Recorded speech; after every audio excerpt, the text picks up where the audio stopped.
Hey everybody, welcome back to the episode on Mighty Mall Shop Creations. Today I'll be showing you what my super secretive project is on this 1959 or 57 Christine, or Plymouth Fury actually, by AMT. So without further ado, let's roll the intro.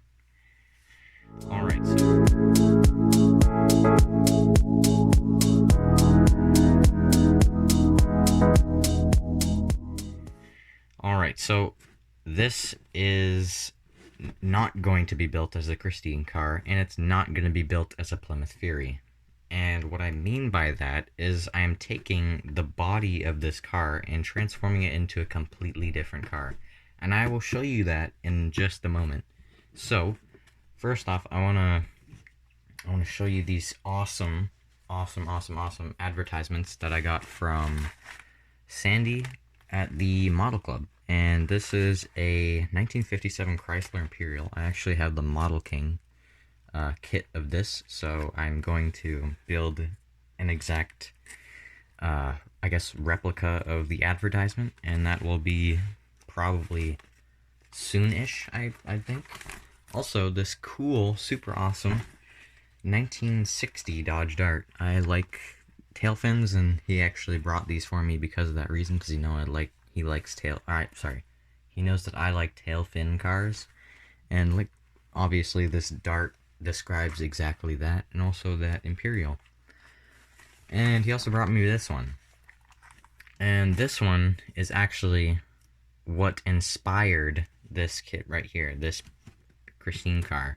And I'll explain what I mean by that. So, as you can see, this is a 1955 DeSoto advertisement, and obviously the Plymouth Fury is completely different body style than this, because fin cars usually came from 57 to 60-ish, and this is just very round. I mean, I love round cars, but he gave me a Blue Printers parts pack by AMT. I'm sure most of you guys know what I'm talking about. And inside this, it came with a chrome tree. It's not in here because it's in the box, the Christine kit, but I'll show you in a moment. He said if you can find a 51 or 52 Chevy Bel Air model kit and use that body and put the grill that he gave me in this box, I'll show you in a second, that you'll be able to make this DeSoto. But I don't have a 51 or 52 Chevy Bel Air, so I was looking for other DeSotos online, and I noticed there's this one called the DeSoto Fireflight, and I'll show you in a moment. Let me just pull out my phone real quick. And I noticed there are Johan promos of this one, but they're all in that Bakelite stuff, and they're super expensive and whatever, so I was not planning to spend that much money on it. But if you look here, I don't know if it shows up okay on the... Oh, I guess hold on. Let me turn off the glare on the camera. But that is the DeSoto I'm going for.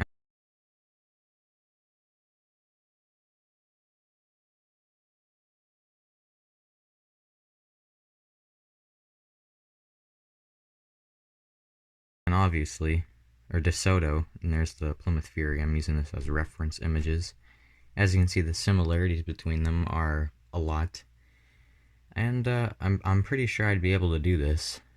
And that's exactly what I'm doing with this kit. So let me turn the light back on, and I'll show you the pieces that he gave me. So this is the parts pack this is the chrome tree that came in the parts pack. And it comes with the Chrysler 300 grill, and the Dart. I don't know what year it is. I think it's a 62 Dart, that grill right there. But I think he said it was... I don't remember which grill he said for the 52. There. Oh, here it is. This is the one he said to use for the DeSoto for the 52 Chevy Bel Air. But I don't have one, like I mentioned earlier. But I noticed this one. I'm like, oh, that's pretty similar to the DeSoto Fireflight. And so I was looking. I'm like, oh, okay. I just have to make some modifications to the grill. So I keep this middle grill piece. This is the bottom piece, and I have to chop off this top here. And there was one more thing I had to do with it. I can't really remember. Oh, yeah. I have to scratch build. Hold on, let me grab this. I have to scratch build a kind of like a, I don't know, there's like a design in the grill. So I'm gonna have to do that with styrene, it's kind of super small. And again, get rid of this top piece here. This entire thing has to go at the top. So it's just that grill piece. And I think it'll work out pretty good. Also, so yeah, that's what inspired this whole a ruse of a kit. And I did some measurements from, well, I mean, obviously, because by now you, maybe if you've been on my channel, you would have seen the hinges on my Rambler American, which is the trunk hinge, and the hinges on my 1965 Plymouth Satellite. That was pretty recent, I believe, from what I remember, but I did some measurements from the, I don't know, because there are, I don't know if you can see it okay, but you see the, it's so hard to see because it's all red plastic, but you see the locator pin, like, well, let me see if I can put that in there. No, I can't show it on camera. I did some measurements from where the firewall would be inside the car and the edge of the door to see if there was enough space to hinge it open and closed, and there is. And that is because I mean, obviously, if you've watched my other videos, you would have seen that I've just used this styrene tube and this wire, and obviously that's not going to work because it is way, way too thick. But my dad, he was on Sunward Hobbies, and he noticed that these are metal rods, and they're perfectly sized for each other. And these are perfect, yeah, width and, yeah, density, I guess, too, because you gotta bend it without it breaking and whatnot. And these will fit perfectly for the hinges on these. So I will be using these. I'm going to attempt to hinge both doors. This door and this door. I mean, obviously there's only two doors. What am I thinking? And the trunk as well. And also maybe the hood if I can. I don't know if there's going to be enough room or not, but I'll try and figure out a solution. But obviously, you're probably thinking by now, well, how are you going to convert that into a DeSoto Fireflight from a Plymouth Fury? I mean, it seems kind of odd. And what I say to that is it's pretty easy. Well, I say pretty easy now, but it looks, just from my ichrometer, it looks pretty simple. So I just have to take this back trim piece and basically sand it to the tip here so this entire piece here gets gone. I have to sand down this edge a little bit from right here. Sand this whole area down. Slimmer, which might be a bit difficult. Find different headlights for it. Kind of scratch build this whole front end part, which might be a little bit difficult. Do the same thing with this side. And the back, I'm going to have to scratch build taillights. And I think the bumpers, the rear bumpers, are basically the same. Also, I'm going to have to figure out something with the they're like stripes, chrome stripe looking things on the DeSoto Fireflight. So that might be kind of difficult. I'm sure I could probably do it. And there was one more thing that oh yeah, the hood.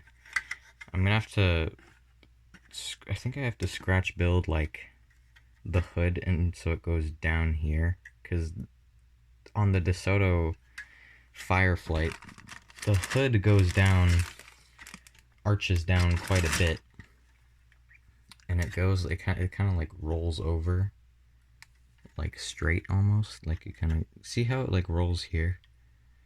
Like that, but on the hood, and the hood does not go down all the way because there's a chrome piece that sits like right here, so it's actually not far down enough. And yeah, so I feel like there's one thing that I'm missing, and I can't really remember. So you have to scratch build the grille, scratch build the whole front of the car basically, take off this side trim piece, and obviously this Belvedere logo, you don't need that. Why does it say Belvedere? It's Plymouth Fury. Oh, that's kind of weird. Anyways, but hinge the trunk, hinge both doors. Oh, I think that's what I was talking about earlier. That might be difficult. I'm also I haven't looked at any engine photos yet, so that might also be difficult.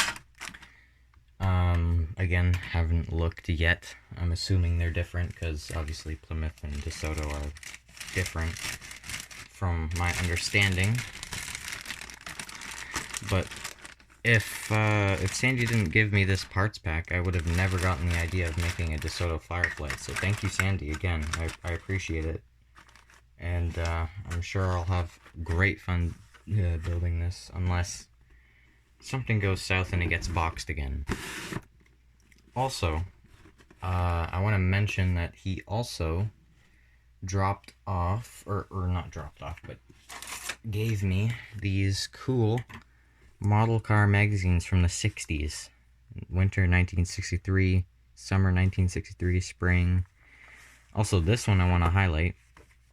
As you can see, it appears that there is a working soft top.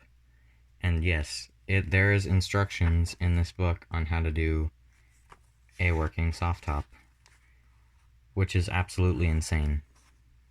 So if model car builders were doing this in the 60s and we have like 3D printing now, I mean, me personally, I've never seen a moving soft top model car in real life or at any shows ever. I mean, I want to try it, but I feel like if I try it, I'm going to get really upset.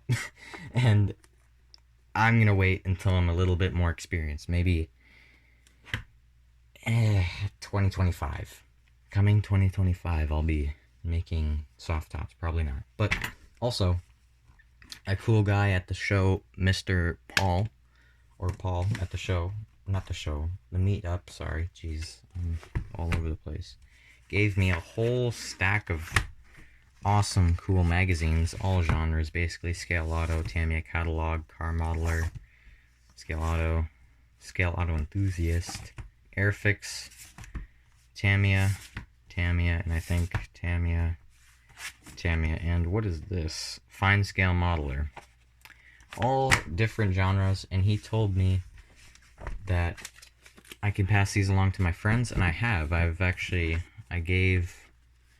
think it was, which one? This one. I gave this one to my friend at school. Braden gave this one to him. He read it in like a night. Probably should have gave him a couple more, but yeah, very interesting stuff. And I hope he comes to the show with me, because I think he was talking about that a little bit. Anyways, so that is it for today's video. Don't forget to like and subscribe. Again, this build, I'm not sure how long it will take, depending on